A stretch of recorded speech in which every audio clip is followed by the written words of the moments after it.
Praise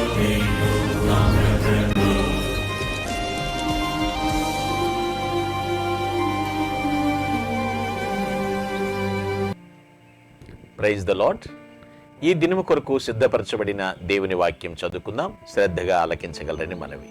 మత్తయి సువార్త 16వ అధ్యాయము 18వ వచనం చదువుకుందాం. మరియు నీవు పేతురవు, ఈ బండ మీద నా సంఘమును కట్టుదును, పాతాళలోక ద్వారములు దాని ఎదుట నిలువనేరవని నేను నీతో చెప్పుచున్నాను. ప్రభునందు ప్రియులారా, ముందుగా మీకు హృదయపూర్వక వందనములు తెలియజేస్తూ ఉన్నాను. ఇక్కడ పేతురు ప్రభు గురించి మాట్లాడుతున్నాడు. ప్రభు పేతుర్ని ప్రశ్నిస్తున్నటువంటి మాట ఇది. నా గురించి ఏమనుకుంటున్నారు, వారేమనుకుంటున్నారు, వీరేమనుకుంటున్నారు అంటూ నీవేమనుకుంటున్నావు అనేటువంటి మాటలు కూడా మాట్లాడటం చూస్తూ ఉంటున్నాం. శతాబ్దాలుగా అంటే 100 సంవత్సరాలుగా ఈ పదం, ఈ వాక్యము మరియు దాని అర్థం చుట్టూ విపరీతమైన వివాదం చెలరేగుతుందండి. ఏమిటి ఇక్కడ? ఎందుకు పేతురు నన్నేమనుకుంటున్నావు, నా గురించి ఏమనుకుంటున్నావు అని ప్రభు అనుకుంటున్నప్పుడు విషయం, నీవు ఫలానా అని చెప్పగానే ఏం చెప్తున్నాడు ఇక్కడ? నీవు చెప్పిన వెంటనే ప్రభు అంటాడు, నీవు పేతురువు, ఈ బండ మీద నా సంఘమును కట్టుదును అంటున్నాడు. ఏంటి కారణం ఏంటో తెలుసా? పేతురు అనే ఒక పదం, బండ అనేటువంటి ఒక పదం, ఈ 2 పదాలు.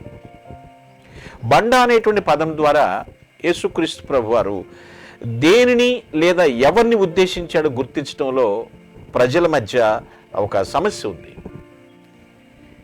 ఏంటి ఈ బండ? వాస్తవంగా పేతురు అంటే గ్రీకులో ఉన్నటువంటి అర్థం పెట్రోస్ అంటారు. రాయి అంటే గ్రీకులో పెట్రా. అసలు గ్రీకులో ఉన్నటువంటి ఈ విభిన్న పదాల ఆధారంగా ఒక రకమైనటువంటి ఆమోదించదగిందే క్రైస్తవులు అత్యంత ఆమోదమైన యోగ్యమైనటువంటి ఒక వివరణ మనం తెలుసుకుంటున్నాం. ఇక్కడ ప్రస్తావించబడినటువంటి రాయి పేతురు కాదు. మరి అదేమిటి? దాని పైవచనంలో ఉంటుంది, 16:16లో ఉన్నటువంటి మాట ఏమిటంటే, ఎవరు అంటే నీవు సజీవుడువగు దేవుని కుమారుడైన క్రీస్తువు అనేటువంటి పదం పలుకుతాడు అక్కడ పేతురు. నీవు సజీవుడగు దేవుని కుమారుడైన క్రీస్తు అంటున్నాడు. ఆ పదం చెప్పినటువంటి ఆధారంగా ఇక్కడ రాయి అంటే ఎందుకు అని అంటున్నాడంటే, క్రీస్తుపై తనకున్న విశ్వాసం అని చెప్పొచ్చు. పేతురికి యేసుక్రీస్తుపై తనకున్న విశ్వాసం, అది రాయి. ఆ రాయి లాంటిటువంటి స్వభావం అన్నమాట. ఆ విశ్వాసమే.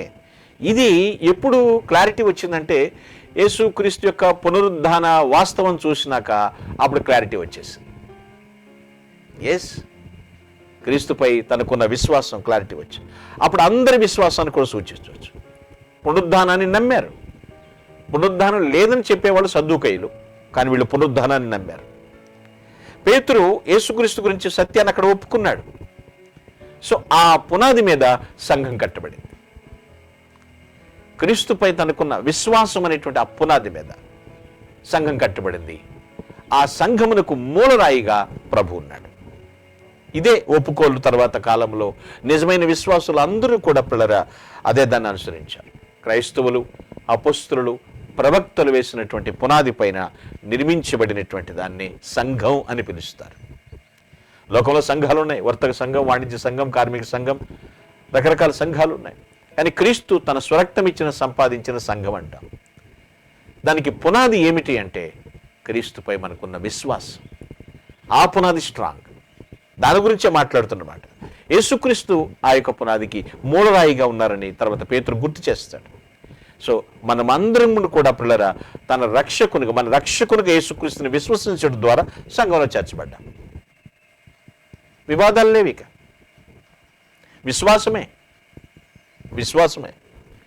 ఈనాటి సంఘ వాక్యం యొక్క మన విజయ సందేశం ఏమిటంటే ఎటువంటి వివాదం లేదు. ఎందుకంటే సాతానుడు ఓడిపోయాడు. అంతేకాదు మరణమును కూడా ప్రభు ఓడించాడు. విజయమే కదా పిల్లలు. తద్వారా మనం ఇప్పటికీ మరణాన్ని జయించాం. ఇక మరణానికి మనపై అధికారం లేదు, ఏమాత్రం కూడా అధికారం. సంఘం అంటే ఏమిటి? మట్టి, గోడలు, కిటికీలు, తలుపులు, ఇది కాదు కదా. క్రీస్తు తన స్వరక్తం ఇచ్చే సంఘం. మట్టి కాదు.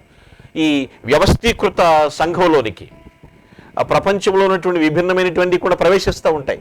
తప్పుడు బోధలని, అబద్ధ సిద్ధాంతాలని రకరకాల ఎంత ప్రవేశించినప్పటికీ కూడా మన విశ్వాసం సరైందైతే,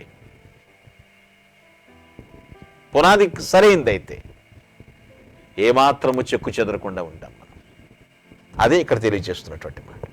విజయం సాధిస్తాం.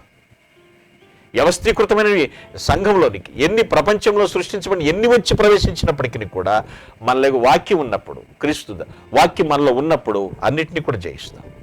మరలా చెప్తున్నాను, సంఘము యొక్క పునాది ఏమిటి అంటే యేసుక్రీస్తు ప్రభువారు దేవుని కుమారుడని నమ్మటం, నా రక్షకుడిని అంగీకరించటం, నా ప్రభువుని అంగీకరించటమే పునాది.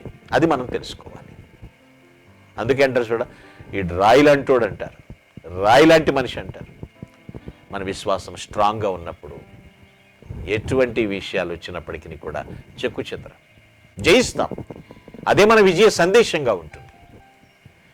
అట్టి గొప్ప ప్రగాఢమైనటువంటి విశ్వాసంతో ప్రభుని ప్రస్తుతించుదుముగాక. ఆమేన్. ప్లీజ్ అలా close your eyes. I will pray for you. ప్రేమ కలిగిన తండ్రి, నీకు వందనములు. విశిష్టమైనటువంటి విశ్వాసమును కలిగి ఉన్నప్పుడు తండ్రి నాయన, మీరు ఇంకా మమ్మల్ని స్ట్రెంగ్తన్ చేస్తూ ఉంటారు తండ్రి. మీ సంఘములో మేము సభ్యులము, మీ రక్తము ద్వారా మేము కడగబడిన వారం. ఈ విషయం చెప్పడానికి ఎంతో సంతోషిస్తూ నేను స్తుతిస్తూ ఉన్నాము. ప్రభువా, మీరు విమోచించారు ప్రభు, మమ్మల్ని మాకు విజేతగా ఉన్నారు. మీ పునరుద్ధానం ద్వారా మా విశ్వాసాన్ని మరింత బలపరిచినందుకు నీకే వందనములు చెల్లిస్తూ ప్రభుని క్రీస్తు నామమున ప్రార్థించి స్తుతిస్తున్నాను పరమ తండ్రి. Amen. Glory to God. Thank you one and all.